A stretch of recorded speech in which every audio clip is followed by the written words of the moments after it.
have to be present for business of the House to continue. So in this case, the bells are still ringing. And on the order paper, the House has so far considered 5 questions for oral answer under Standing Order 80. 1 question has lapsed. This is question 247. It was supposed to come from Lukasha, Member of Parliament, Mr. George Chisanga, and he was directing his question to the Minister of Home Affairs and Internal Security. He wanted to find out how many cases of theft of petroleum products from railway wagons were recorded on the Copperbelt province from 2022 to 2024 year by year. How many suspects were arrested in connection with the thefts and also convicted by the courts of law, and what short-term and long-term measures are being taken to curb the vice. So this is a question that lapsed because the Member of Parliament was not present in the House.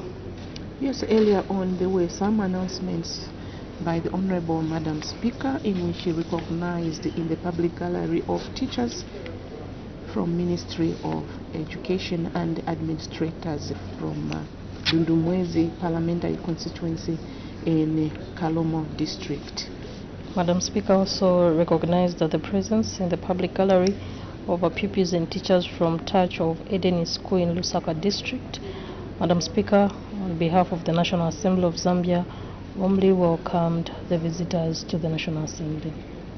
There were also visitors in the public gallery from Women Environs in Zambia, based in Chongwe district, and Madam Speaker also warmly welcomed them to the National Assembly. And so bells are still ringing. It is a requirement that 1/3 of members of Parliament must be present in the House for any business to transact. And so once the quorum has been constituted, we expect business of the House to resume. So just now, we take you to the floor of the House as we wait for business to resume.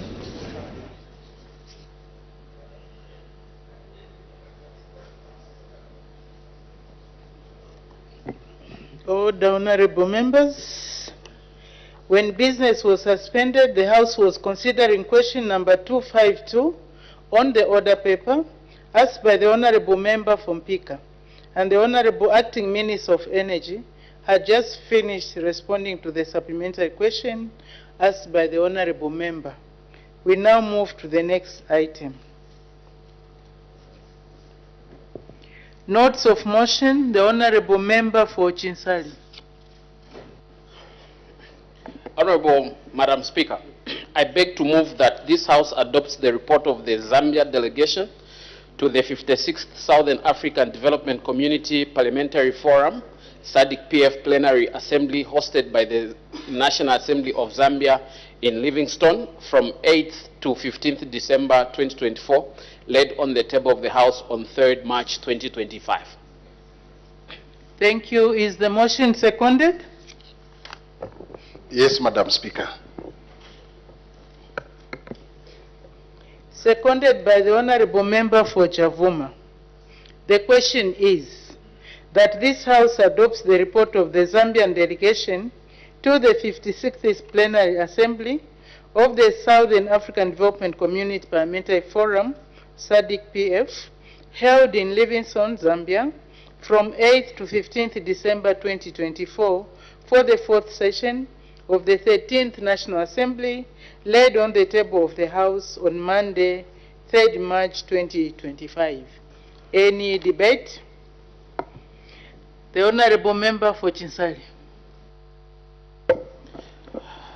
Madam Speaker, pursuant to Standing Order 154 of the National Assembly Standing Orders 2024, I wish to render a report on the activities of the 56th Plenary Assembly session, as well as an executive summary highlighting the key recommendations made by the Assembly. The 56th Plenary Assembly session convened under the theme Leveraging Technology and Innovation for Smart, Inclusive, Responsive Parliaments in the SADC region.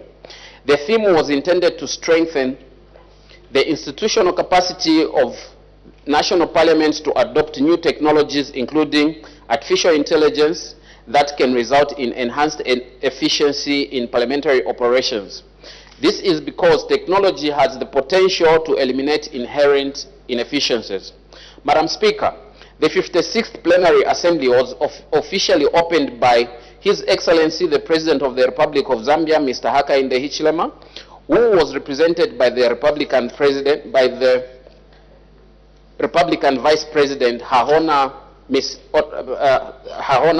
W.K. Mutalena Lumango MP. In his opening remarks, His Excellency President Hichilema congratulated the SADC Parliamentary Forum for successfully obtaining the 12 signatures from the SADC member states, which was the minimum requirement to amend Article 9.1 of the SADC Treaty to establish the SADC Parliament as one of the SADC institutions. His Excellency the President assured the Forum that Zambia remained committed to the establishment of the regional parliament and pledged Zambia's support at both national and regional levels towards all processes and procedures leading to the successful completion of the process. Madam Speaker, the President observed that the theme for the 56th Plenary Assembly resonated deeply with Zambia's aspiration and resolve to achieve sustainable development through the adoption of technology and smart innovations. In this regard, he indicated that Zambia was committed to developing information and communication technologies infrastructure in the country, based on the realization that information and communication technology is a catalyst for socio-economic transformation of nations globally. Madam Speaker, it is my belief that members have read the report of the delegation. I will therefore only highlight some of the key recommendations made by the Plenary Assembly. Madam, the Plenary Assembly called upon member parliaments to deliberately invest in building capacities of parliamentarians to enable them effectively analyze legislation before them and effectively perform their legislative functions vis-a-vis technological advancements in their jurisdictions and ensure safe utilization thereof. The Plenary Assembly encouraged member states to embrace the citizen-centric e-parliament model, fostering inclusive, adaptive, and accountable e-governance systems that blend innovations with tradition, thereby enhancing legislative institutions across the SADC region. Further, the Plenary Assembly underscored the need for SADC member states to upscale regional cooperation in the technological space through creation of regional fiber link so as to ensure that no member state was left behind. Member states were also encouraged to share best practices and work collectively towards universal internet access, access to computing devices, and promotion of digital literacy in the region. Madam Speaker, although the Plenary Assembly called upon SADC member states to invest in upgrading their ICT infrastructure, especially in rural areas, to facilitate for easier government processes and service provision, it took note that there is need for full appreciation and mitigation of the possible dangers inherent in technology if it is to be used safely. In that regard, the Plenary Assembly implored SADC member states to develop policies which will enable them to use technological advancements as a catalyst for digital trade, employment, especially for the youths, thereby promoting economic emancipation of the citizens. As I wind up, Madam Speaker, the Plenary Assembly resolved to place on record its profound appreciation of the distinguished service rendered by the Honorable Professor Peter H. Kajaviv, Speaker of the National Assembly of Namibia and host for the SADIC PF headquarters, whose retirement is anticipated in March 2025. In recognition of his long-standing contribution to the Forum's Executive Committee, Interparliamentary Cooperation, Regional Integration, and the Promotion of Democracy in Southern Africa, the Plenary Assembly further recommended that Honorable Professor Kajaviv's unmatched wisdom and diplomas continue to be utilized in advisory and strategic capacities at both national and regional levels to advance the Forum's objectives and regional body. In conclusion, the Plenary Assembly resolved to place on record its sincere appreciation to the National Assembly of Zambia, led by the Right Honorable Madam Nelly BK Muti, SC MP FAPRA, for seamlessly hosting the 56th Plenary Assembly and selecting a timely and relevant theme for its deliberations. Madam Speaker, I wish to express my profound gratitude on behalf of the National Assembly of Zambia to you and the Clerk of the National Assembly and the staff for the diligent execution and hosting of the 56th Plenary Assembly. Madam Speaker, I beg to move. Thank you very much. Does the seconder wish to speak now or later? Now, Madam Speaker. The Honorable Member for Chavuma. Thank you, Madam Speaker. Madam Speaker, thank you for the opportunity to second the motion moved by the wonderful people of Chinsali, represented by Honorable Mukosakalalwe. Madam Speaker, the assembly which took place in Livingstone, hosted by our Republic of Zambia, which was very peaceful. The theme, Madam Speaker, as submitted by Honorable Member for Chinsali, was leveraging technology and innovation for smart, inclusive, and responsible parliamentarians in the SADIC region.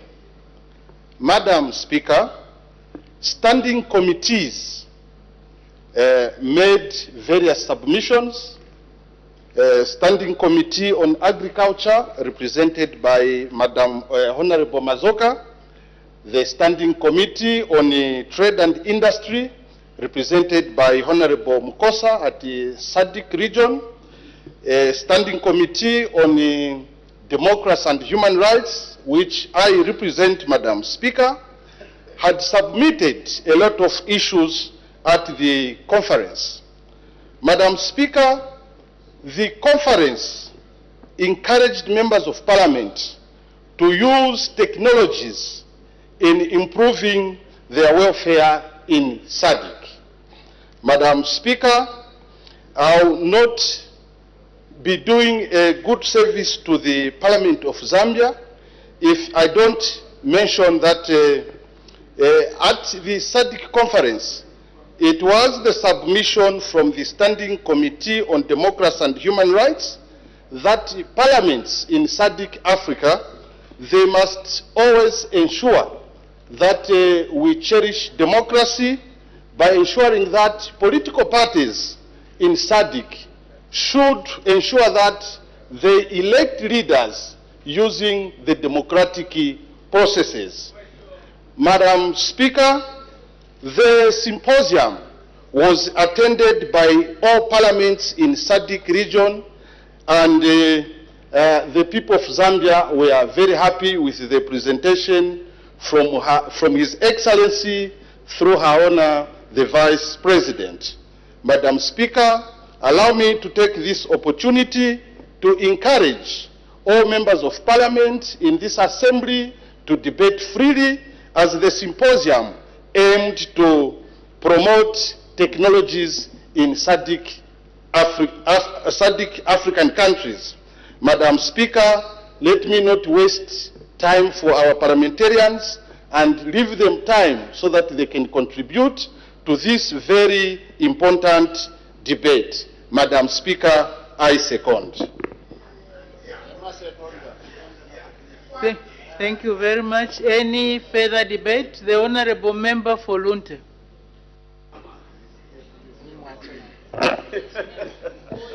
Madam Speaker, as the House considers the adoption of the SADIC PF delegation report, I am privileged by your giving me a chance to make some comments in the report.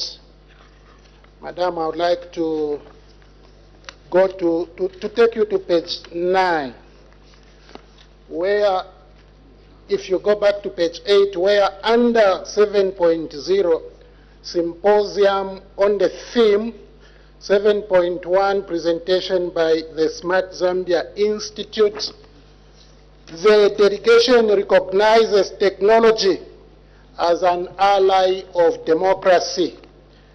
And at the same time, the delegation recognizes technology as an adversary of democracy. Madam Speaker, the delegation thinks that increased access to information promotes democracy. It promotes or improves election processes, and also civic engagement is important, and this can be promoted by technology. Madam, the delegation lists these aspects as aspects of promotion of democracy. And as I delineate the adversary of democracy in view of technology, they speak about misinformation and disinformation. Madam, I think that technology is not an adversary in that sense. Why do I think so? I think that way because misinformation is perpetrated by individuals who lack ethics, and they deploy technology. Therefore, this is not a problem of technology. It is a problem of people who lack ethics. These are the people, Madam, who your members here speak about creating a number of platforms to discredit people, discredit organizations, in order just for them to gain some mileage, whether that is political mileage or indeed other forms of mileage. Madam Speaker, they also talk about surveillance as an adversary. I actually think surveillance of people is a bad policy of a government which is paranoid about people communicating with one another. This is not a technology issue. It is an issue of a government that is scared of people talking to each other, scared of systems communicating with each other. I want to submit, therefore, that while the delegation imagined that this is an adversary, I think to the contrary. I actually think it is government bad policy, and good policy badly implemented. And one way of badly implementing a good policy is by segregation in the manner in which you deploy your own laws. Madam Speaker, all people must be treated the same because we are all equal under the law. The moment you find that some people are treated differently from others, then you know even a well-written law is not giving value to the people. And that becomes a problem of the administration of the law as opposed to the existence of the law. I want to submit to you, Madam, that surveillance is not a problem as a technology issue, but as a government issue. Madam Speaker, cybersecurity threats, and we know about computer hacking. We know about all of these things. But these are programs deliberately designed by people, not by computers, but by people, and deployed, instituted by those people. Therefore, I see technology as a friend of democracy all the way. But there are people who can only mislead. There are people who have no integrity, who cannot be entrusted with technological infrastructure, technological systems, so that they are able to add value to the people. Madam, these are the problems, and not technology. I actually think that the other issue you may have to consider, a while ago we were talking about Mpika Central constituency. And we were talking about electricity in Mpika, Madam. Madam, without electricity in Mpika constituency, and even Lunte constituency, you don't see technology being deployed. Therefore, you don't see democracy being enhanced. This is why some of us are proponents of development of infrastructure which supports technology, so that our people, regardless of where they are able to benefit from a good democratic system. Madam Speaker, I want to agree with the delegation, except in the manner in which they recognize technology as an adversary of democracy. I actually do think that technology is a friend of democracy, but the people, the systems, you imagine, Madam, you have a good system at the Electoral Commission of Zambia, but the people there decide to rig elections. Would you say that the system is bad? Would you say that the system is actually not good? You will say the system is the good? Honorable Member for Lunte, as you debate, just for guidance, you recall, Honorable Member, that Standing Order 71, we have to be factual, and the information that we give on the floor of the House should be verifiable. You've talked about Electoral Commission rigging the elections. You have not provided evidence as the period when these elections were rigged and what. So, Honorable Member, let's be factual. Let's talk about facts. If you know that elections were rigged in any way, please provide evidence so that we don't start speculating who rigged and what period this was. The Honorable Member may continue as guided. Madam, I always value your guidance, and I would like to conclude my submission to you that technology is good, but the people who may be entrusted to make use of that technology may be unethical, may be biased, may be, in fact, unable to deliver a good service simply because of their imagination. And to that effect, I try to give an example for which I have been ably guided. Madam, your delegation did a good job. I didn't appreciate the mover of the motion, Honorable Mukosa, and the seconder, Honorable Lumai.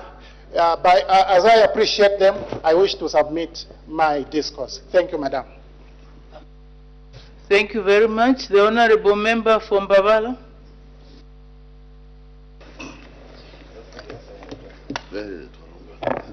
Thank you so much, Madam Speaker, and a belated Happy Women's Day to you, Madam Speaker, and all our female folk.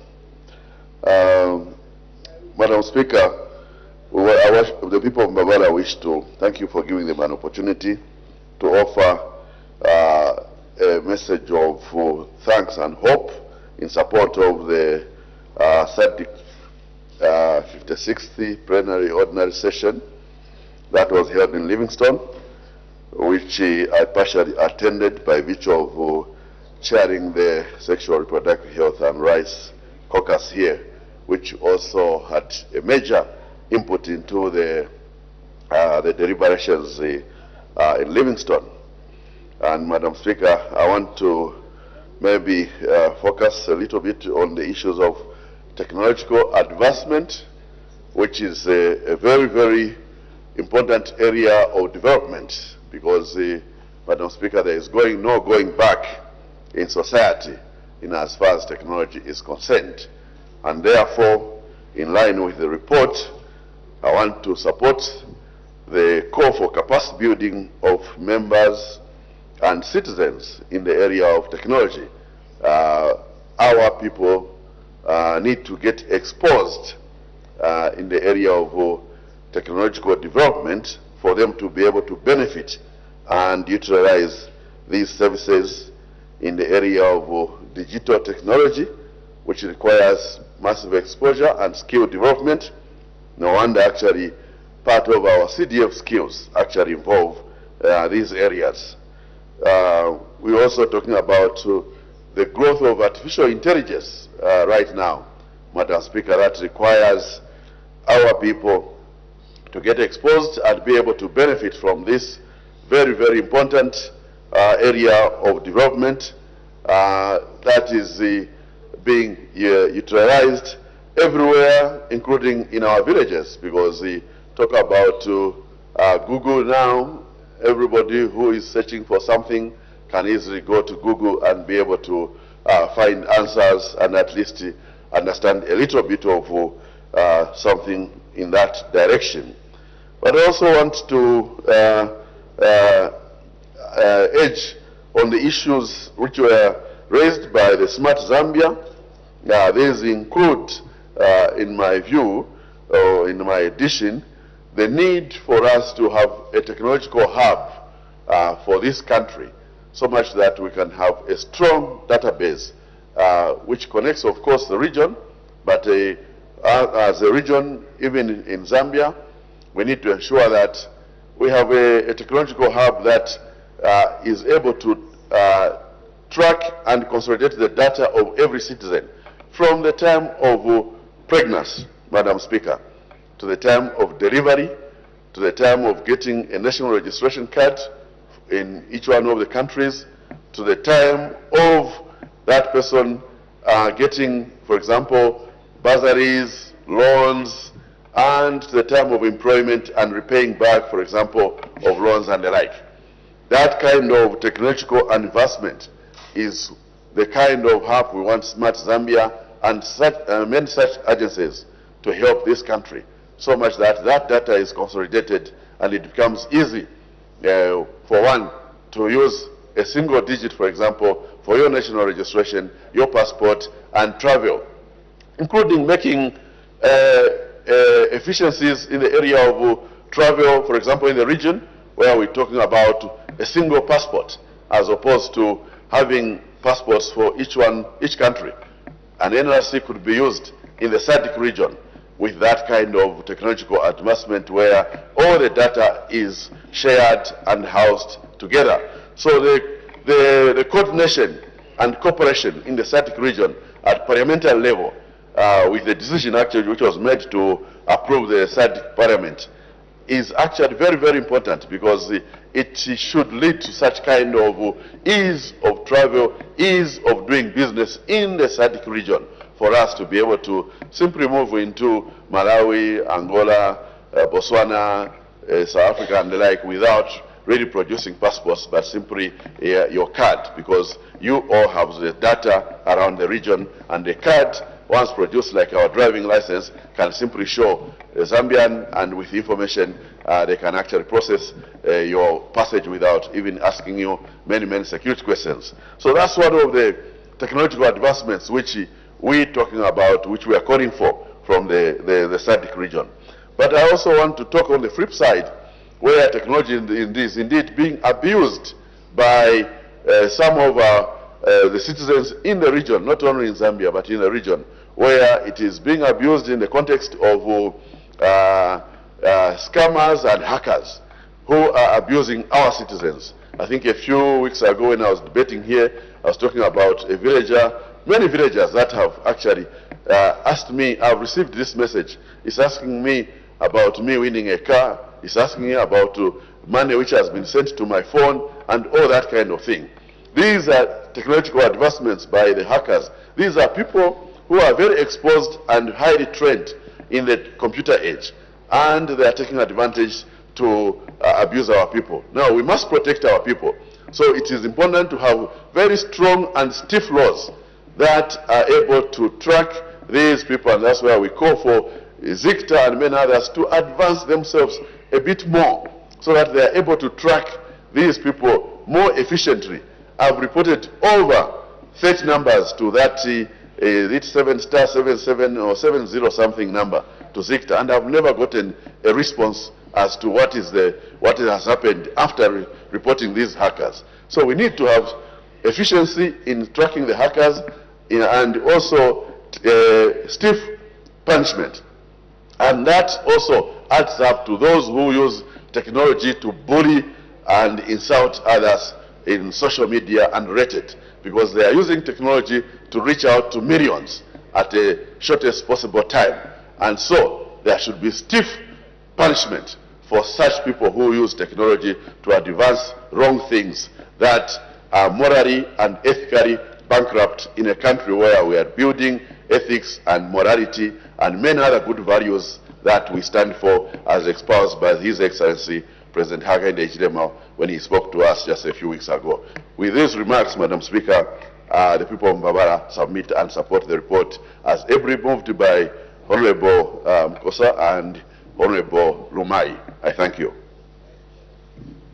Thank you. The Honorable Member for Nkana. Madam Speaker, I wish to thank you for giving me this opportunity to also make some comments on this report. Permit me, as I start to make my comments, to congratulate our women and the young people who during this week showed their patriotism to the country by turning up in numbers to celebrate the Women's Day as well as the Youth Day. This, of course, is a testament of the Zambian people's commitment to the values and the principles of our country, even though there were some disgruntled elements that almost disturbed most of the celebrations across many parts of the country. Madam Speaker, your committee has brought this report, and I would like to comment on part of the report on page 7, which reports that on the sidelines of this assembly, the SADIC PF, in partnership with the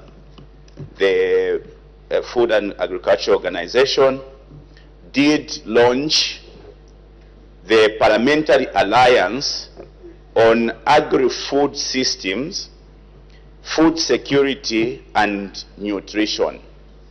Now, this partnership, Madam Speaker, was being initiated so that SADIC PF can start to address pressing challenges of hunger, malnutrition, as well as sustainable agri-food systems in the region. This was to respond to the initiative, or rather to the strategic plan of SADIC PF of 2024 to 2028, which plan prioritizes socio-economic development.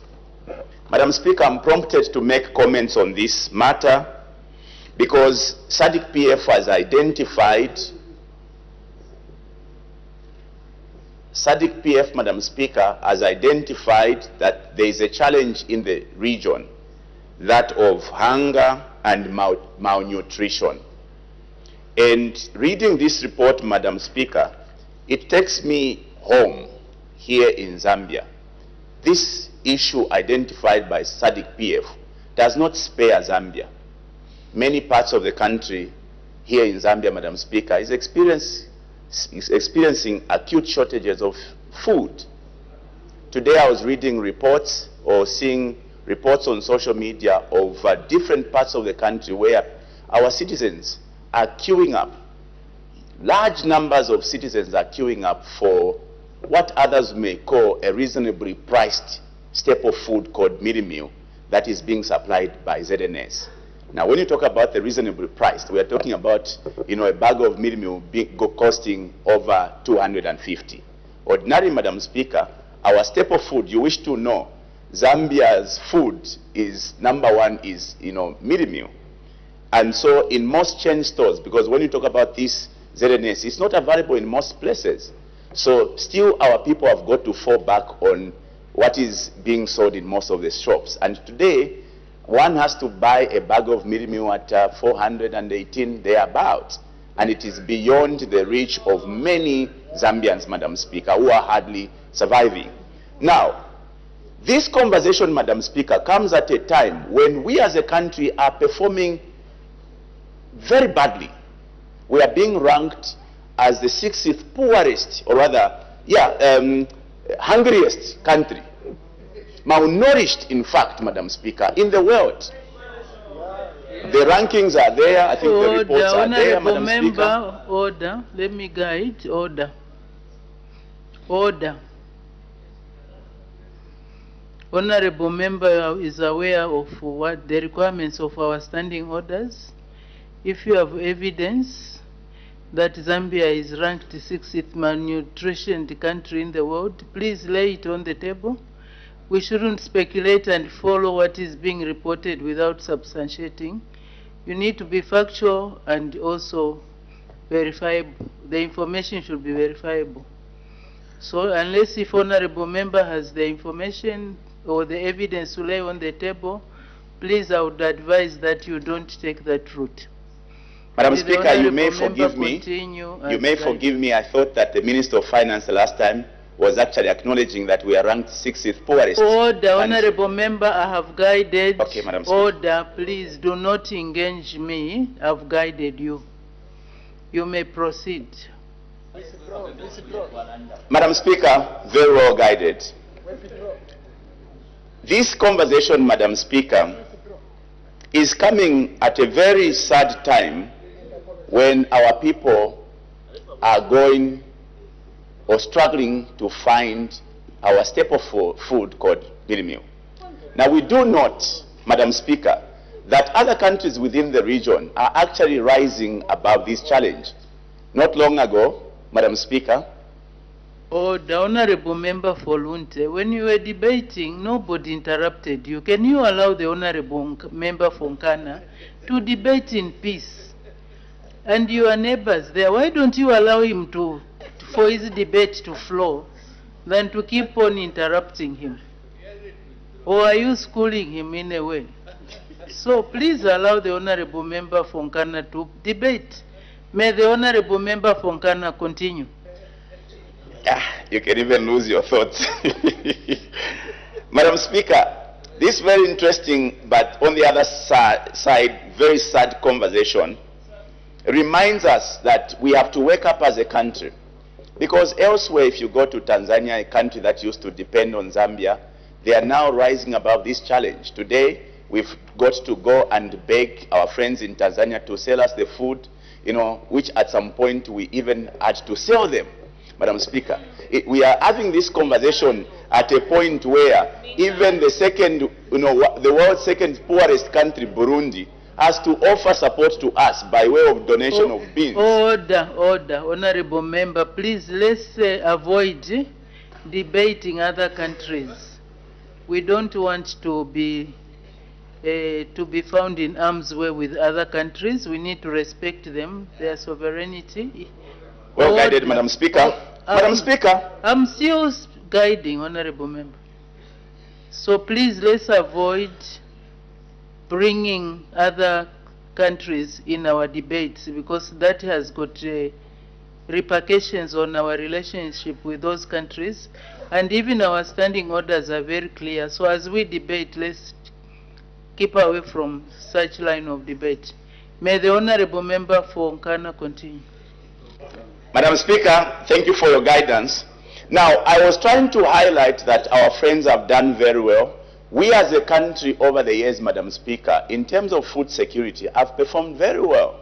In fact, at some point, Zambia was a food basket for the region. Countries like Tanzania, Congo used to flock to Zambia to buy, this type of food called mealie meal. Now, we are grappling with this problem of non-availability of our staple food, increased prices beyond, the reach of, our citizens. At a point where, Madam Speaker, we are sitting at, an opportunity, Madam Speaker, with arguably the largest, arable land in the region. Zambia should have risen above this challenge, should have been producing for the region to feed on. Madam Speaker, you can imagine we sit here as a citizen, we cannot even identify just how much this potential is. At some point, Madam Speaker, we had some foreigner, a Vietnamese, seeing this opportunity far away from Vietnam, wanting to buy 6 million hectares of our land. Order.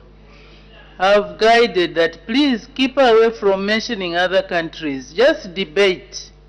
You have enough information to debate without mentioning other countries. Please, you've been guided. You may continue.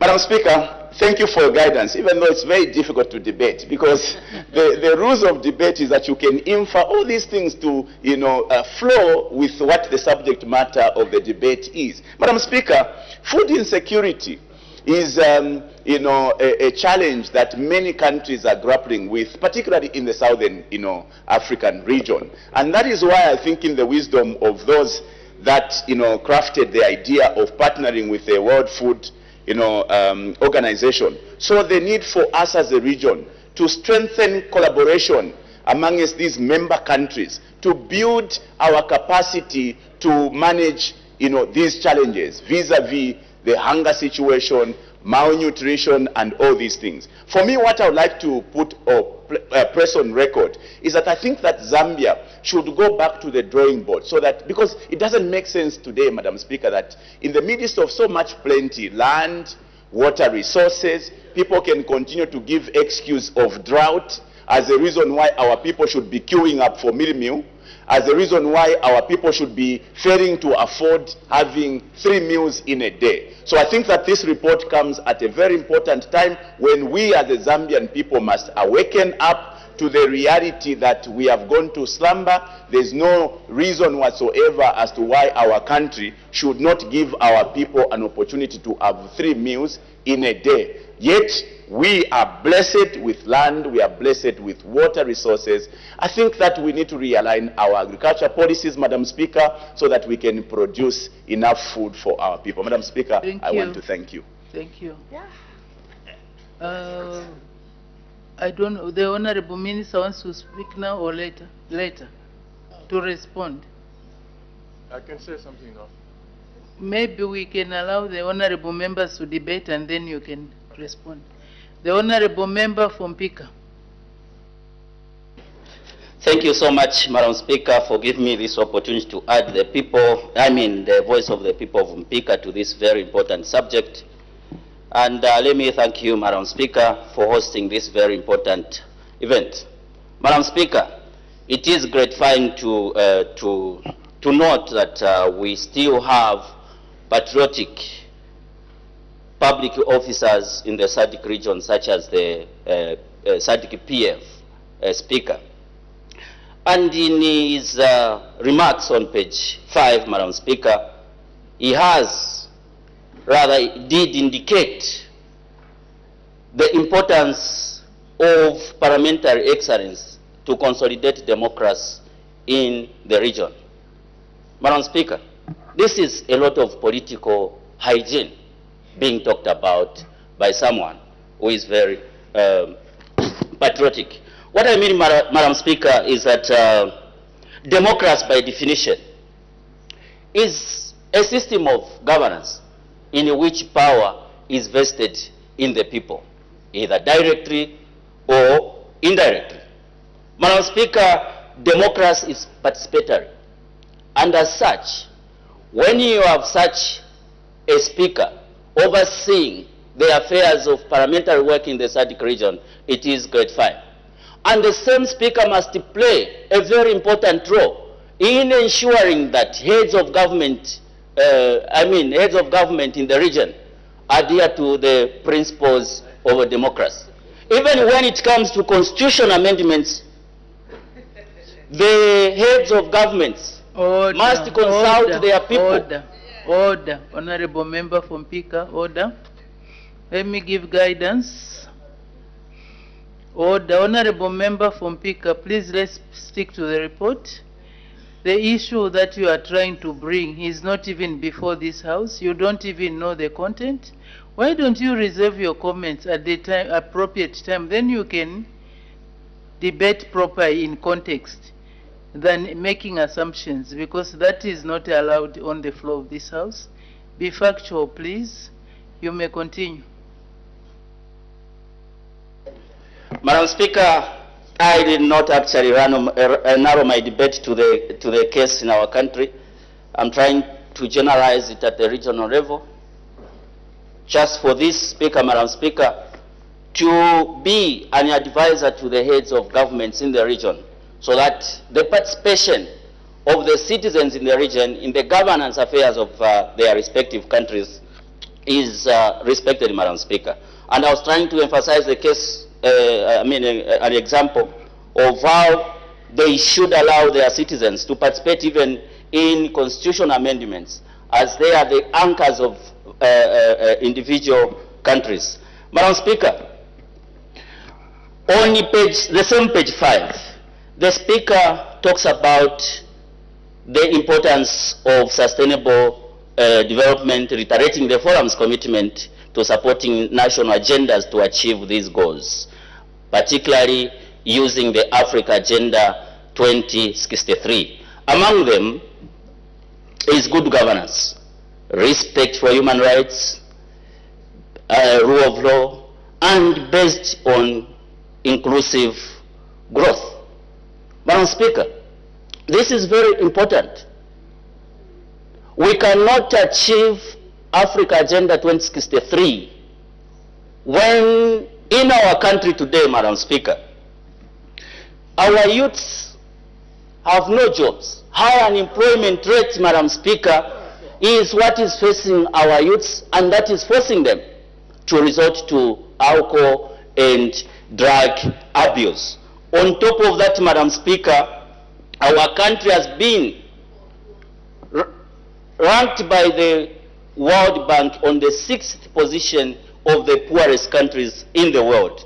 Madam Speaker, this is an indictment. With order, I earlier guided that unless if you have evidence that issue of the 6th poorest country, do you have evidence to show for real that it was ranked as the 6th poorest country?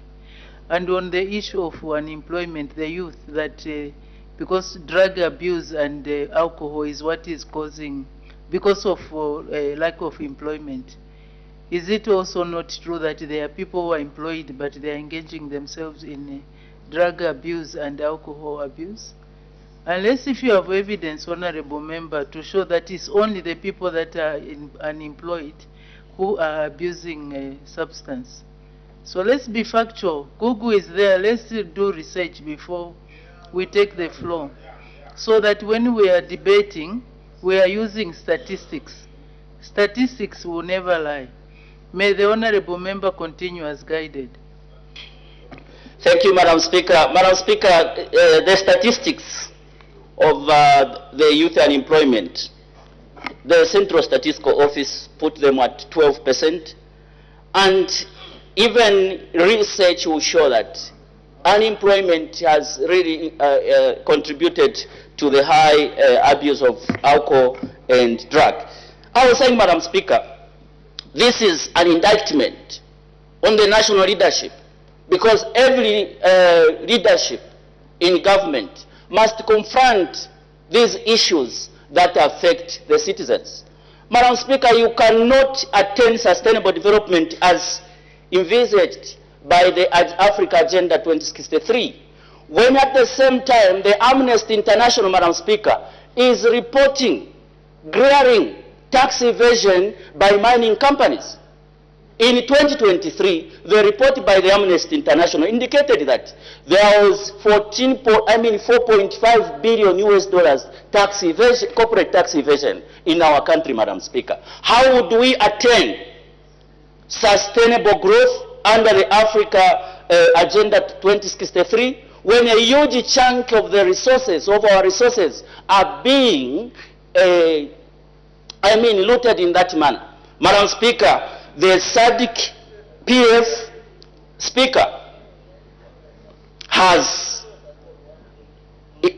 indicated that governments must pay attention to resource mobilization in order to achieve sustainable growth.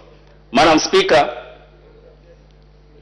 even democracy cannot, human rights cannot be fully realized when people are suffering, like our people are suffering today. You go in these compounds, Madam Speaker, people cannot afford to have 3 square meals a day. In Mpika, in Chiturika, in Kamwanya, in Shanghai, people are going to bed without eating. And this is not troubling any one of those who are in government.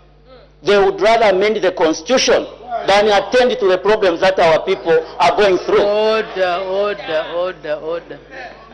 Madam Speaker. Order, Honorable Member from Pika, order. I had guided earlier on, Honorable Member from Pika. Don't start speculating. We are not debating the amendment of the Constitution right now. I guided you earlier on, but you want to bring the point again. Wait for the process. When the process is before this House, then we'll be able to debate from a factual position. Do not speculate, Honorable Member, because as you speculate, you are misleading the nation. So let's be responsible. Because this Constitution that we are talking about, amendment, is talking about enhancing the rights of women, the rights of disabled people, the rights of the youth. So don't you want the youth, the women, to also take part in the process, in the governance process? So be careful. Don't burn your own house. You may continue as guided. Please veer away from the Constitution issue. Thank you so much, Madam Speaker. Madam Speaker, government must exist to provide solutions that will better the lives of its people. The resources we have, Madam Speaker, are there for every Zambian to enjoy. Why do we have a mining company in Northwestern, its directors transferring $2.5 billion to Panama? Order. In this report, on what page is it? Sustainable development, Madam Speaker. No, please, let's not stretch. Let's not stretch points. If you want to discuss that issue, there are ways and means of doing things. Move a motion and come and debate it. Then you'll be debating in context. You are debating out of context. This motion is talking about the use of technology by member parliaments to enhance democracy and all those things. So let's stick to the report, Honorable Member. May you continue. Madam Speaker, as citizens are participating in the democratic processes, there must be inclusivity. This government, Madam Speaker, has been conducting mobile NRC issuance in 3 provinces, excluding other provinces of the country, Madam Speaker. Where is inclusivity, Madam Speaker? Order, Honorable Member from Pika, order. I've guided you several times. You don't want to follow the guidance. The Honorable Minister will respond, Minister of Finance and National Planning.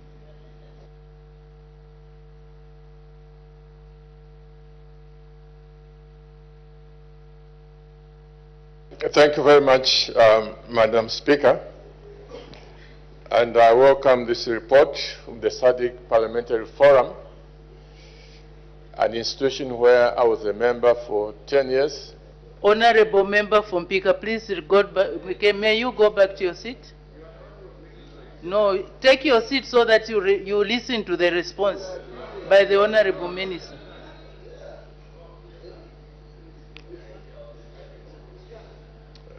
Thank you very much. I was saying that I welcome this report of the SADC Parliamentary Forum, an organization that I belonged to for 10 years, where we discussed reports such as this, which is talking about technology and how we can use it to improve the livelihoods of the people. I think it does a good justice of that report. Let me now also comment or respond to some of the issues that colleagues have been saying here. I think the link has been that with the technology, you can fight poverty, and that is absolutely correct. Absolutely correct. And the colleagues were saying, Zambia has failed to do this, and I think he's directly accusing this government and hence referring to the fact that Zambia was the 6th poorest country in the world. Indeed, Madam Speaker, a report like that was issued by the World Bank. But what the colleagues are failing to acknowledge is that the report was covering the period 2015 to 2022. It is there. So it covered the period from 2015 to 2022, and you can see this was a period when the Patriotic Front government, PF, was in government. That's where this poverty came from. And Madam Speaker, this is not surprising. It is not surprising because it was under the PF when the anchor of this economy, meaning the mining sector, that's when they closed it. This is the time when KCM closed. This is the time when Mopani closed. Now, when the foundation of the economy suffers like that, what do you expect? You expect poverty to go up, and this is precisely what happened. So, Madam Speaker, what happens is that the carelessness of closing the mines, some people celebrated that because somehow, from a decaying industry, they became very prosperous. As you may recall, a few months ago, some of them, those who were responsible for administering the decaying mining sector, they were returning money to the government and say, we collected this money wrongly. I'm sure colleagues must have remembered that.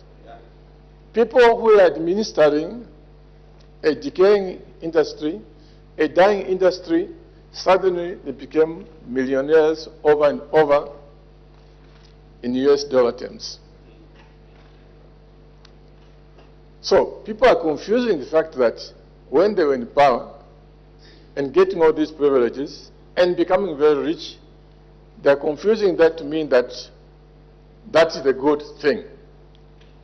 But they're forgetting that as they close the mines, the miners, the ordinary miners, now are suffering the worst lives that they've experienced. Those who are suppliers, they were experiencing the worst experiences of their lives. Those who run taxis, those who run grocery stores, where would they get business when the miners are not being paid, when contractors are not being paid? The collection of all this, Madam Speaker, the collection of all this is what caused the poverty that colleagues in PF are talking about, the poverty arising from 2015 to 2022. They caused it. They caused it and they didn't care because they were making a lot of money out of it. So, Madam Speaker, this is why this government has worked so hard to reverse the damage that was caused to the mining sector, the foundation of the economy, which they destroyed. And today they can come and say, you have caused a lot of poverty. The very thing that they caused themselves. Madam Speaker, Madam Speaker, somebody also said food security is an issue. Yes, it is an issue. But I think it's important to be honest in life. Because the very person who was talking about food security indicated that under normal circumstances, this country produces more food than what it requires. He said it on the floor. That's what he said. Then he says, now you're even importing food from neighboring countries. Forgetting that these very neighboring countries when they too went through a drought, they were importing from us. When they went through a drought, they were importing from us, Zambia. That is its common knowledge. When the drought ended in that country,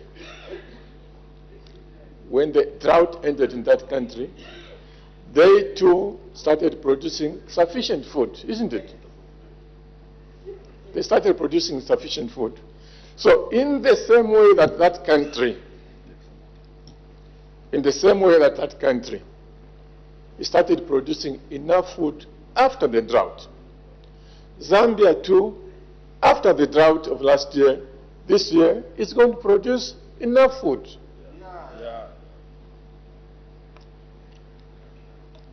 So for us to pretend in this house as if things have gone so badly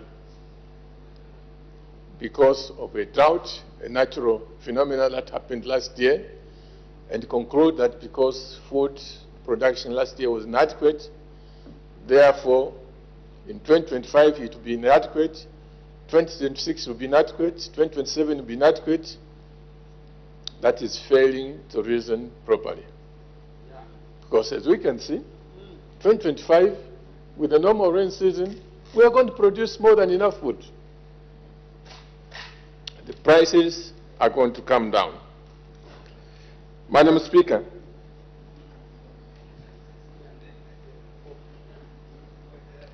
I think, Madam Speaker, let me just conclude by saying that, or perhaps addressing the issue that was raised about tax evasion in the mining sector.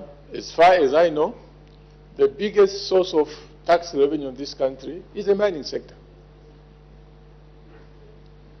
And it is going to be even a bigger source of tax revenue than what it has ever been, because out of the good policies pursued by this government, mining production is going up. Under the PF government, mining production was going down.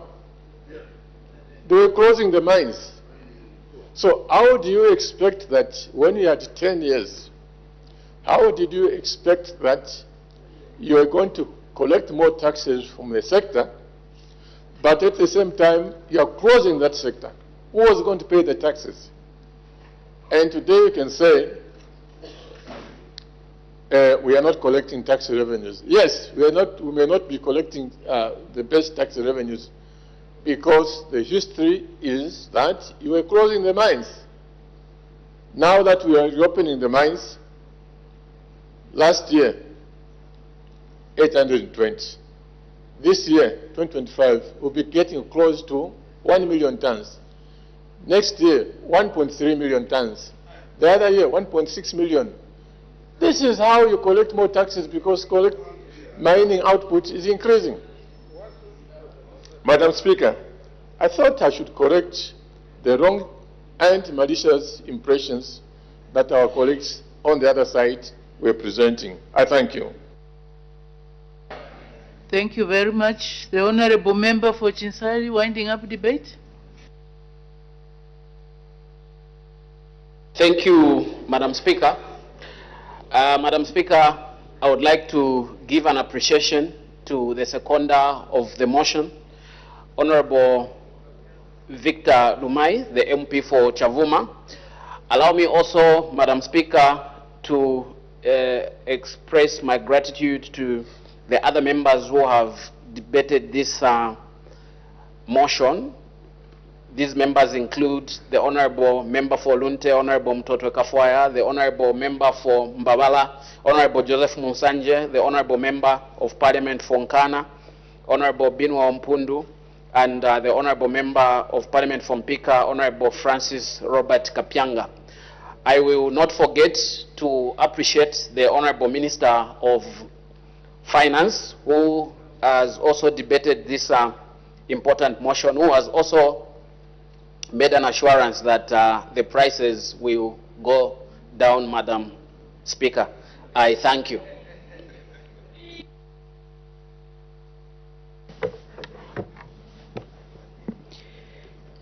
I put the question. The question is that this House adopts the report of the Zambian delegation to the 56th Plenary Assembly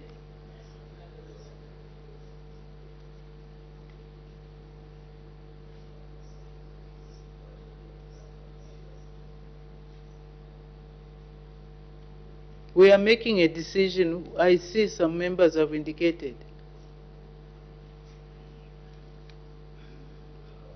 So let's go through that again. I put the question. The question is that this House adopts the report of the Zambian delegation to the 56th Plenary Assembly of the Southern African Development Community Parliamentary Forum, SADIC PF, held in Livingstone, Zambia, from 8th to 15th December 2024 for the fourth session of the 13th National Assembly, laid on the table of the House on Monday, 3rd March 2025. As many as are of that opinion say aye. Of the contrary say no. The ayes have it. The ayes have it.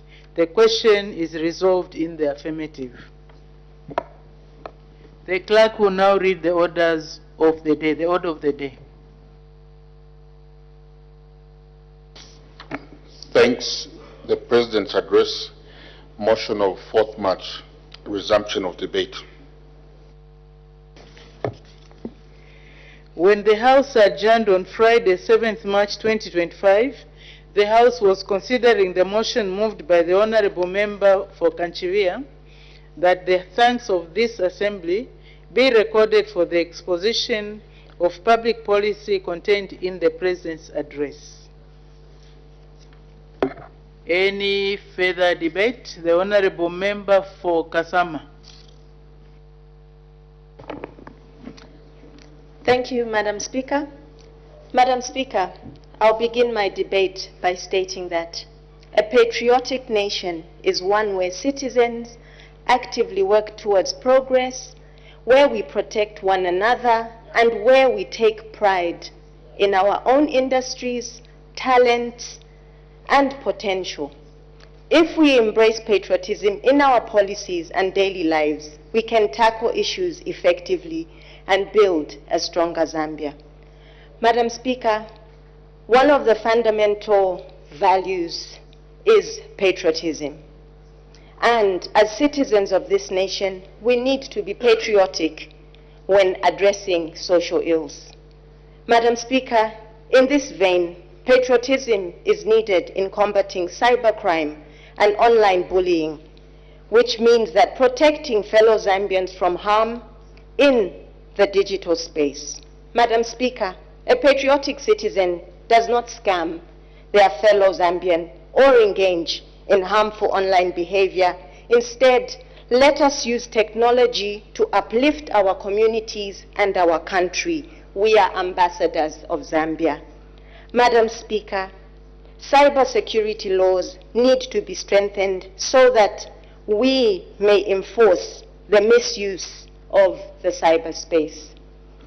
Madam Speaker, I wish to encourage responsible online behavior where citizens look out for one another instead of attacking and exploiting each other. We are one people.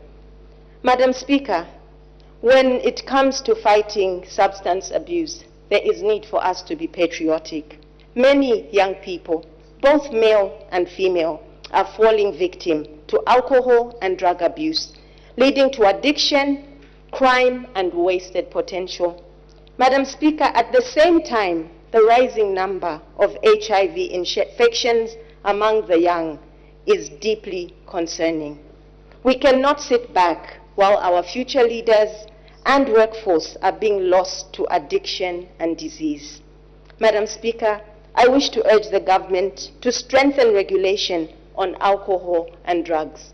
These should not be accessible when our youth are not of the right age. Madam Speaker, there is also need to invest in more rehabilitation centers countrywide. This might aid most of the young people. Madam Speaker, We must not just tell young people to be responsible. The government must provide them with the support, the knowledge, and resources they need to succeed. Madam Speaker, patriotism is required in supporting the Buy Zambia campaign. Economic patriotism is one of the most powerful ways we can strengthen our nation. When we support local industries, we create jobs, we grow businesses and reduce dependence on imports. Yet many Zambians still prefer, Madam Speaker, to buy foreign products over the locally produced goods. Madam Speaker, a patriotic citizen understands that every time we buy Zambian, we are investing in the future of Zambia. Madam Speaker, in conclusion, I will state that patriotism is not just waving a flag or singing the national anthem. It is about the choices we make every day. In supporting this motion, I urge every Zambian to rise to the call of patriotism for the sake of our country's future. One Zambia, one nation. I thank you, Madam Speaker. Thank you. The Honorable Member for Luapula. Madam Speaker, allow me to express some views on the presidential address to this August House on Friday, the 28th of February 2025. We, as leaders, are always reminded on the prospects of a better and more prosperous Zambia that must benefit our people by the dictates of our Constitution as defined in Part 2, Article 8 and 9, which states our national values, our principles, and our economic policies. Madam Speaker, in its broad array of perspectives, two aspects stand out, namely human dignity and sustainable development, which is contained on page 2 of the presidential address. Madam Speaker, we must all accept that poverty is a problem from all standpoints, because poverty undermines the self-respect of our people and violates the dignity of our people. Yeah. Madam Speaker, it is from this background that leaders are consistently reminded to eradicate poverty, and that is why 17th October is International Day for Poverty Eradication, which is observed by the United Nations. Madam Speaker,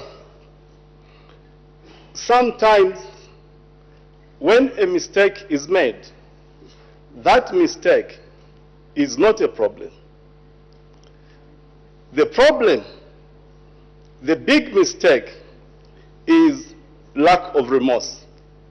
Because when there is no remorse, there is no reflection, there is no introspection, there is no solution, and the mistake continues. Madam Speaker, poverty is a big mistake. Poverty is not natural. Poverty is man-made. Poverty can be and has been eradicated through the actions of leaders. Madam Speaker, ignoring the poor, Madam Speaker, ignoring the poor is devoid of empathy. Ignoring poverty is anathema for self-preservation. Madam Speaker, let me draw your attention to 3 sustainable development goals. SDG number 1, no poverty. Zambia's poverty indices indicate an alarming escalation of poverty in Zambia, which situation requires attention and must not be trivialized.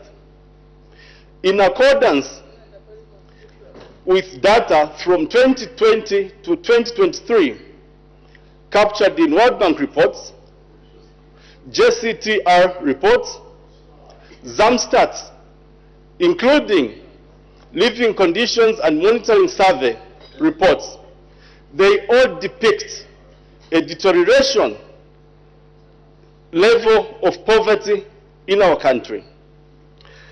Madam Speaker, the overall poverty rate, the overall rural poverty rate as at 2023 stood at 78.8%, which is 15.5 million people living in poverty from a population of 19.7 million people. Madam Speaker, the overall urban poverty as at 2023 was characterized by the degradation of 2.2 million Zambians into living with poverty. Madam Speaker, SDG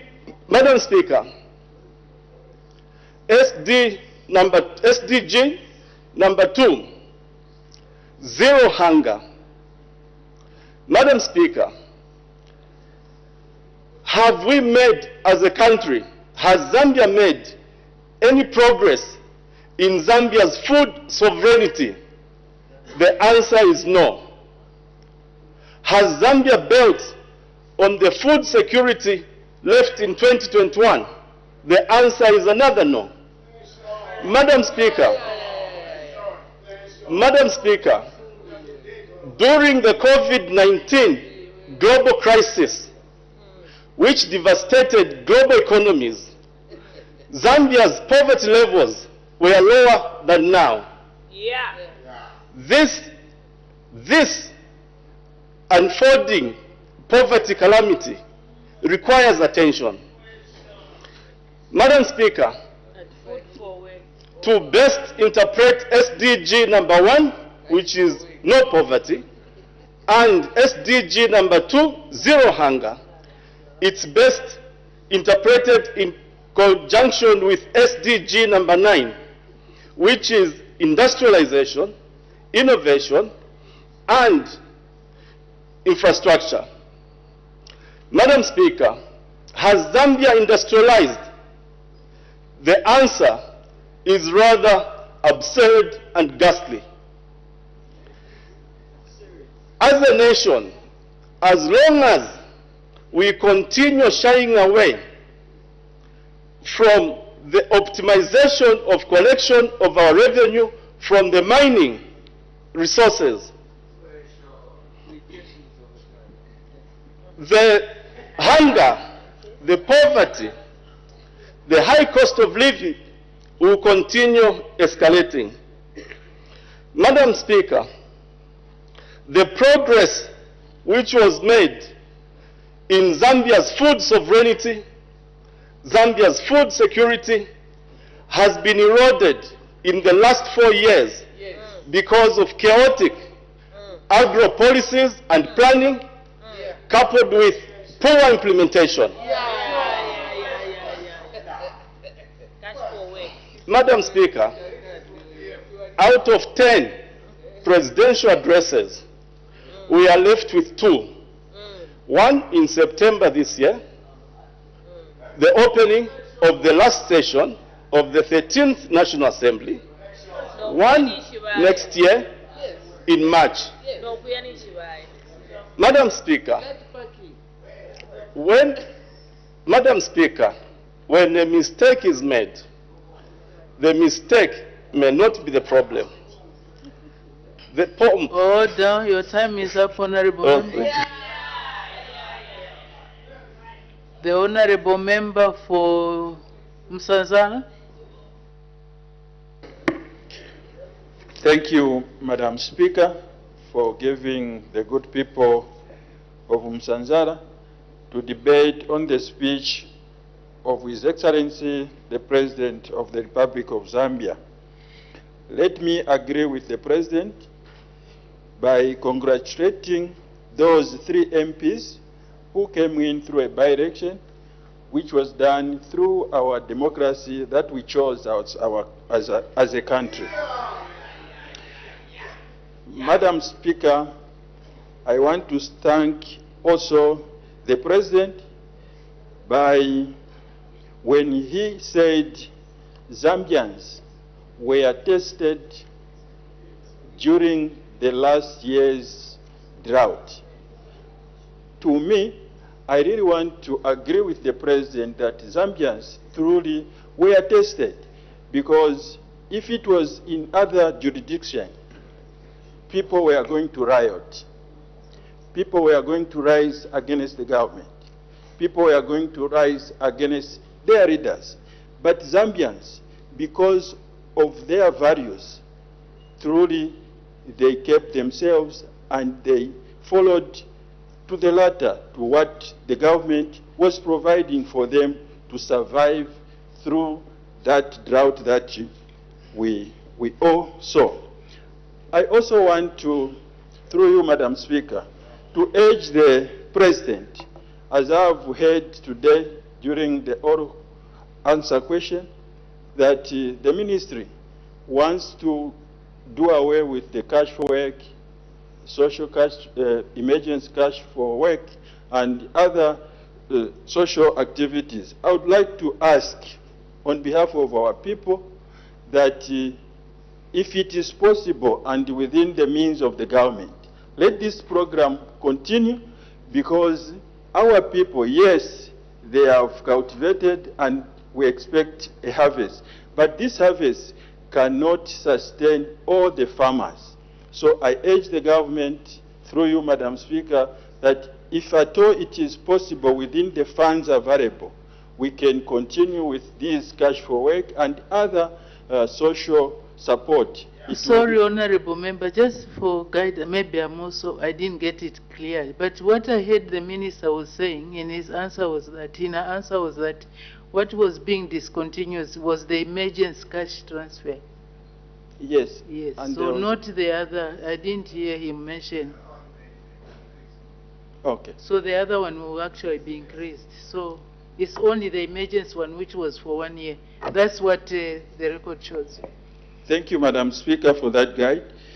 Also, Madam Speaker, I want to support the President when he also thanked the traditional leaders on the importance that they have played through educating our people, educating our citizens in all their chiefdoms. I also want, through you, Madam Speaker, to thank your members here who also took their time to explain and to educate our people on the abuse of substance abuse, on early pregnancies, on GBV. These, your members, took time also to educate our citizens. Madam Speaker, I also want to agree with the President that to be a patriotic citizen, we need not to touch which it does not belong to you. By one, refraining from corruption, refraining from theft. This is not only in a bigger way, even in a small way, like those FRI people and those briefcase buyers who are buying maize which does not belong to them, which is supposed to go to our very vulnerable people in our communities. I urge all of us as citizens to be patriotism, and we shouldn't get what doesn't belong to all of us.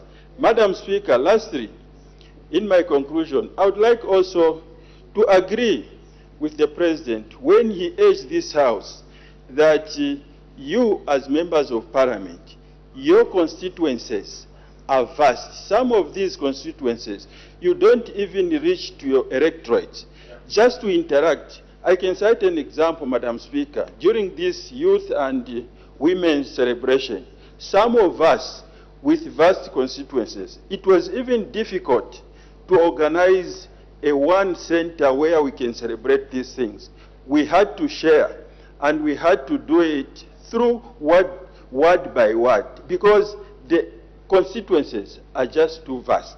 So I would like to urge our citizens, even the non-government organization, the civil societies, to look into these issues, not just to politicize, but let's look at realities on what we are finding on the ground. It's not only about money, but it's also the interaction between the MP and the members he represents. So if these constituencies, we can't delimitate them, then even these efforts we are putting, it will not trickle down to our people, because we are here preparing development for our people. But if the intended purpose of these meetings we are having, or this conversation we are having, is not reaching the true people, then our efforts are equal to zero. In this, I support the President by calling all of us to support the Constitution review, because some are saying there was no consultation. For me, I vividly remember there are a lot of commissions that this country has undertaken. In those reforms, we can pick a few things that we can amend so that our people can benefit even from those monies that we have spent. Madam Speaker, through you, I submit.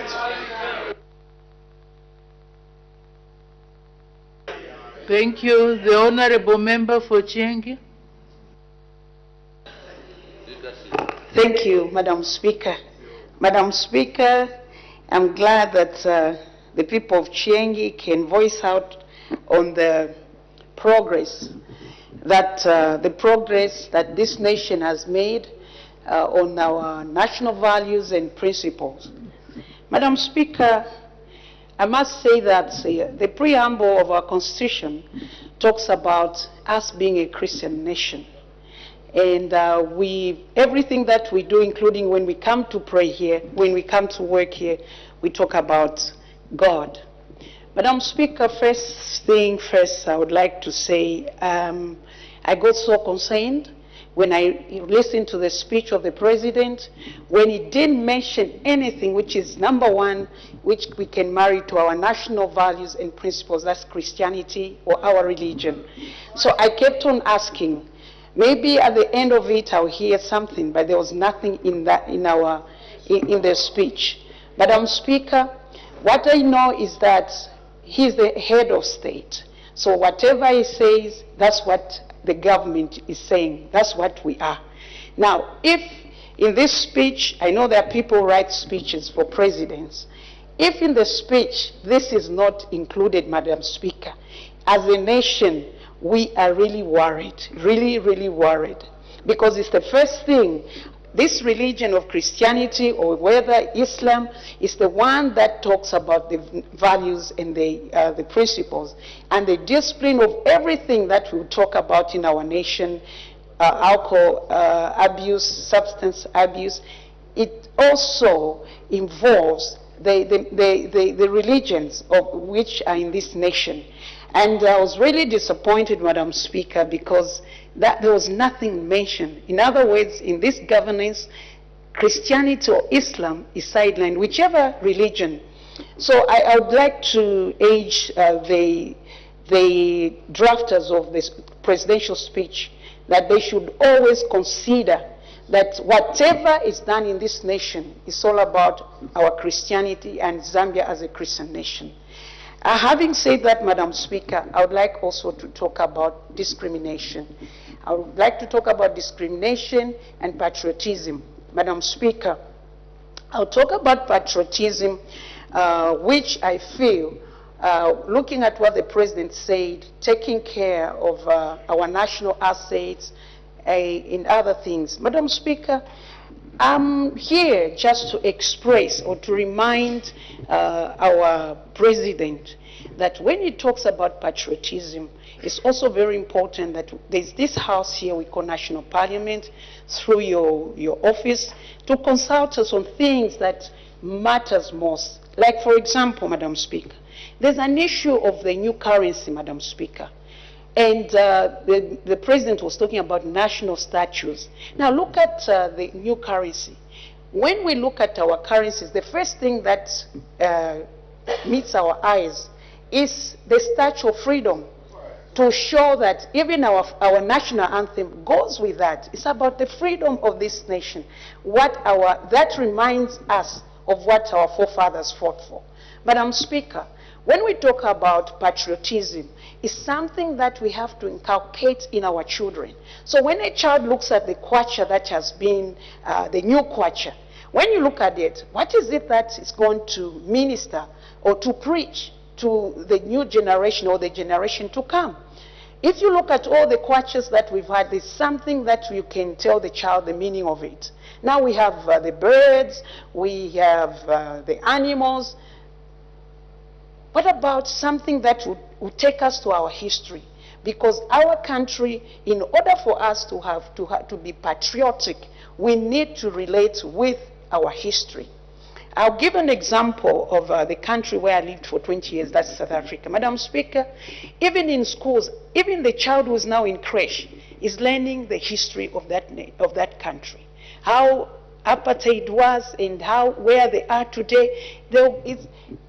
It will be like something it's a baton that is being passed on to the generation to come.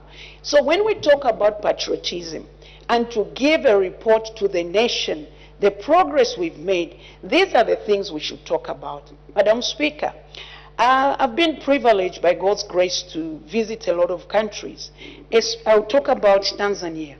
Madam Speaker, when you go to Tanzania, you find the picture of Nyerere and then the picture of the current president.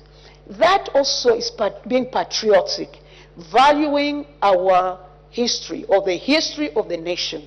But here in Zambia, wherever you go, you find just the current president. So the next president, there will be also just his picture or her picture. So I think it's very important that when we talk about being patriotic, we should not just look at our course of what and what. Let's value our religion, that's Christianity, and let's value also our history. Also, our heritage is very, very important, Madam Speaker. So this is what I wanted to talk about.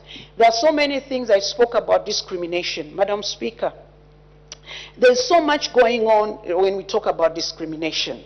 When you go to certain offices, Madam Speaker, I want to clap. It's not that I cannot clap in the House. For some ministers who are so welcoming, other ministers, Madam Speaker, they'll start telling you, why don't you support us? Now it's like they're forgetting that that office is for the public. When we are here, it's where we deliberate on politics. When we go there, it's the nation. We are part of the governance. So when we knock at their doors, let them give us what we are looking for on behalf of the people we are representing. So, Madam Speaker, I would like also, when I talk about discrimination, so many things are happening, Madam Speaker. You'll find that if I go on the Facebook, I use some kind of language which I'm not encouraging anyone. I detest that with everything in me. I expect if there's a photo of me or the video of me insulting someone, and that person also is from the ruling party, both should get arrested, Madam Speaker. There should never be any, some kind of discrimination. We are all the children of one house called Zambia. We're talking about one Zambia, one nation, and we are all under one constitution. This is what I wanted to talk about, Madam Speaker.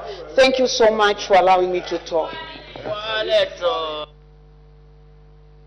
Thank you. The Honorable Member for Kabwe Central. Thank you so much, Madam Speaker, for allowing people of Kabwe Central to add their voice on the speech made by the President on the progress made on the application of national values and principles. Madam Speaker, I want to say at the onset that the President gave us a very good speech.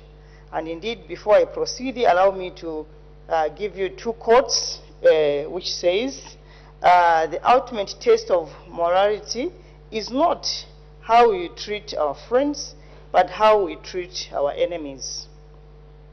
The highest morality is not to resist evil, but to overcome with good. Madam Speaker, the President who gave us the speech is an example of a man who is morally upright. And these quotes describes him very well. That despite that he goes through insults, he repays with good. He resists, he just loves everybody. And hence, he spoke of unity and love in this country. And anyone who is a leader, a good leader, should emulate and agree with his speech that we need to love each other and we should uphold national unity in this country if we are to develop. So everybody, all the leaders, should be like our President. Madam Speaker, allow me also to highlight on other issues, on issues of to do with morality and ethics. Madam Speaker, the President talked about the progress made on addressing the social ills. But I want to also address one issue that maybe I would have loved also to be touched on, the issue of sexual immorality.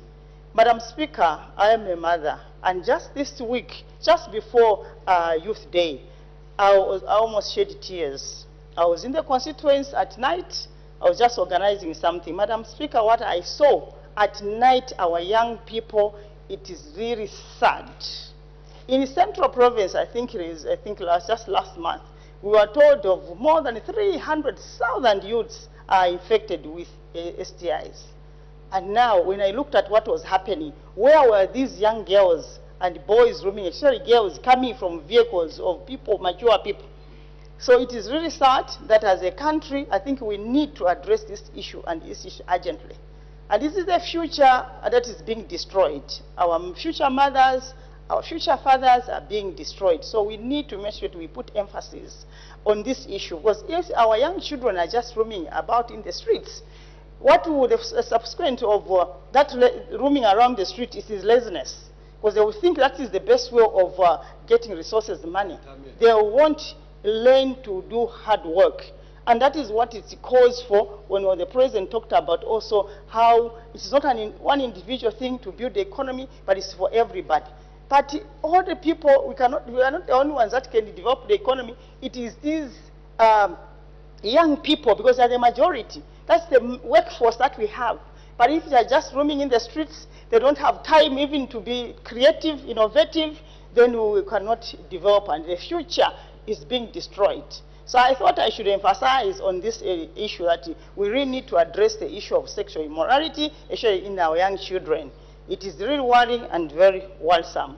Madam Speaker, on the issue of patriotism, I want to say the President says we need to work hard. I want to emphasize on the issue of working hard. Madam Speaker, there is no way we can improve the cost of living if we are lazy, if we do not inculcate the spirit of working hard. The government alone or individual cannot improve the economy, but it calls for all of us to work hard. How do we work hard? By making sure that the policies the government are putting on the table, we follow strictly. If even there are policies in agriculture that we need to respond to, we need to respond to, that we work hard. This year, I'm happy that, Madam Speaker, that we have got plenty of food. I've moved around the constituents and moved around. I see a lot of maize. And this is what we want, that we need to work hard. Sometimes I hear people, they will say that no fertilizer issues. Madam Speaker, honestly speaking, we need to be innovative and think critically. I can give an example. In my field, I've been doing maize in one field which was not doing fine. But I said this time I'm not going to apply fertilizer, I'm going to put cow dung. And I used cow dung and the maize is doing fine. Fine. And one time is when you sent a team of parliamentarians who went to Zambia and want to learn how they do organic fertilizer. We went there with members of Parliament. And what we saw maize doing fine that what they are using organic fertilizer.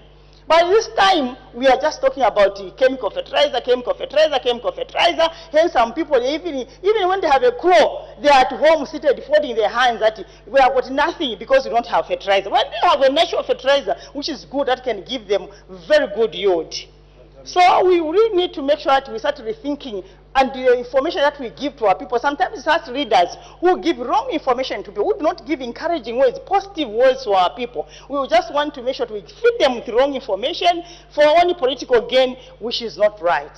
So we need to make sure that we rethink and do things rightly for the sake of our mother Zambia and our future. Madam Speaker, allow me now to talk about the issue of equity.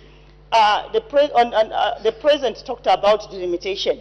Indeed, we need to support this constitutional amendment, especially on delimitation. Some people are saying that instead of doing the delimitation, you have to channel money to improve the cost of living. How do you improve if you do not delimitate so that more resources can go to our constituencies? For example, in the Kabwe Central, Kabwe district at large, yes, you have got 2 constituencies, but look at the population of Kabwe Central constituency. It is the second largest in our province. 10%, adding 10% of the population, you find we have a population of almost 200,000. And yet, when people apply for their skills training, find we have a response of 3,000. When they are applying for loans or grants, we have got money amounting to maybe 30 million. But we only have 6 million. But if it's delimited, it will mean that we have more people that will be benefiting. Isn't it the 1 year of improving the cost of living, empowering our people? And then people said we should not amend the constitution. We need to make sure that we amend the constitution. And when we amend the constitution, we will have also, of course, a proportion. We saw it. We have a way of supporting women, so that we also have in the constitution force an article that will help women, more women to come on board. So we really need to, when we amend the constitution, we are appealing that we should make sure that we should have a clause that will help women also to come on board. As it is now, it is not helping women, it's not supporting women. We need, once we amend the constitution, we should have a clause that will speaking to support women to participate in a political decision. We need numbers in here. We need the majority in the country, and if women are not there in decision making, that means we are not upholding even we are not upholding equality. So we need our women to come on board. So, Madam Speaker, I want to say that we are supporting the constitution amending, and we want delimitation to happen so that more resources can go to our constituencies, more resources can go to our districts, and the cost of living can be improved to our people. People can get more resources.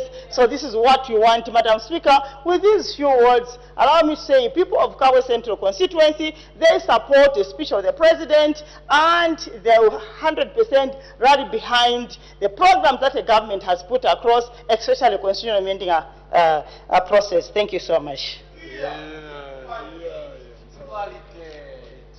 Thank you very much. Suddenly there is no indication. I don't know whether it's a strategy, but may Her Honor the Vice President adjournment. Madam Speaker, I beg to move that the House adjourns now.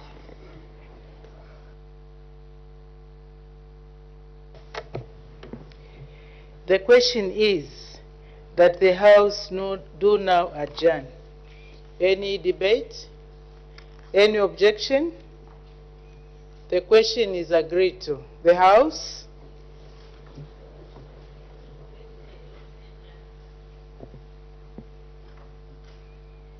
Is now adjourned.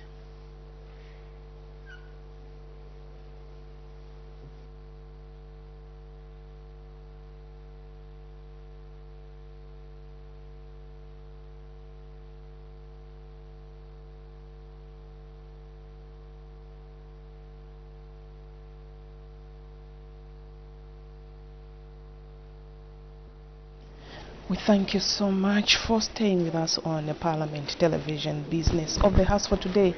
has been concluded. And before we end the live broadcast for today, we have a look at business that has been discussed on the floor of the House. Yes, when business resumed at 14:30, Madam Speaker did make some announcements. Madam Speaker recognized the presence in the public gallery of pupils and teachers from Touch of Eden School in Lusaka District. Madam Speaker, on behalf of the National Assembly of Zambia, warmly welcomed the visitors to the National Assembly. And there was another announcement to welcome some visitors to the National Assembly, and these were teachers and from Ministry of Education administrators from Dundumwezi Parliamentary constituency in Kalomo, and she warmly welcomed them in our midst. Madam Speaker also recognized the presence in the public gallery of visitors from women environs in Zambia in Chongwe District. Madam Speaker, on behalf of the National Assembly of Zambia, warmly welcomed the visitors to the National Assembly. And after the announcements, the House went on to consider questions for oral answer, and we had question number 247, which was supposed to be posed by the Member of Parliament for Lukasha, Mr. Chisanga, and this question, however, was not considered. It collapsed because at the time it came for consideration, the Member of Parliament was not in the House. Question number 248 came from Kanyama Member of Parliament, Mr. Monty Chinkuli, and he directed his question to the Minister of Local Government and Rural Development. He wanted to find out how many roads are earmarked for rehabilitation under the Lusaka Urban Road Rehabilitation Project. And the Minister did say that in 2022, 45 roads were earmarked for rehabilitation, with 78.5 kilometers of road network. In the other part of the question, he wanted to find out how many roads had been rehabilitated as of December 2024. And the Minister did say that there were 24 roads that were fully completed as of December 2024, with 32.83 kilometers of road networks. And in the last part of the question, he wanted to find out what the time frame for the completion of the project is, and the Minister did say that the project is expected to be completed in the year 2027. And we had a question coming from Kabwe Central Member of Parliament, and she directed her question to the Minister of Community Development and Social Services. And in this first part of the question, she wanted to find out how many beneficiaries of the emergency social cash transfer there were in Kabwe Central constituency as of December 2024. And second part of the question, she wanted to know whether government has any plans to increase the number of beneficiaries in the constituency in 2025. And part C of the question, if there were no such plans, why? And in response to this question, the Minister indicated to the House that in total there were 6,502 beneficiaries of the emergency social cash transfer that were in Kabwe Central Parliamentary constituency as of December 2024. And part B, she did indicate that there were no plans at all to increase this allocation. And part C, if there are no plans, the Minister did indicate that the project was actually supposed to come to an end in May 2025, and it was put in place as a response to the drought emergency which was declared by the President in April 2024. Another question came from Chimwemwe Member of Parliament, Mr. Allen Banda, and he directed his question to the Minister of Health. He wanted to find out what measures the government is taking to reduce the prevalence of cardiovascular deaths. And the Minister did indicate some of the measures. He did say that addressing socio-economic determinants of cardiovascular through wellness programs, and another one, strengthening the healthcare system, and also community and cultural engagements of religious leaders and community leaders. In the other part of the question, he wanted to find out whether cardiovascular disease patients will be exempt from paying prescription charges in public health facilities. And the Minister did indicate that cardiovascular disease patients do not pay for prescription medicines in public health facilities. And in the last part of the question, he wanted to find out if the measures at A do not include the exemption at B and why, and this question fell off. And after that, the House went on to consider a question that was coming from Chienge, Member of Parliament, Ms. Givet Katuta, and her question was directed to the Minister of Health. In the first part of the question, she wanted to know how many cases of mental disorder were recorded countrywide from 2021 to 2024, year by year. And the second part of the question, she wanted to know how many of the following medical personnel as of January 2025, 1, 2 psychiatric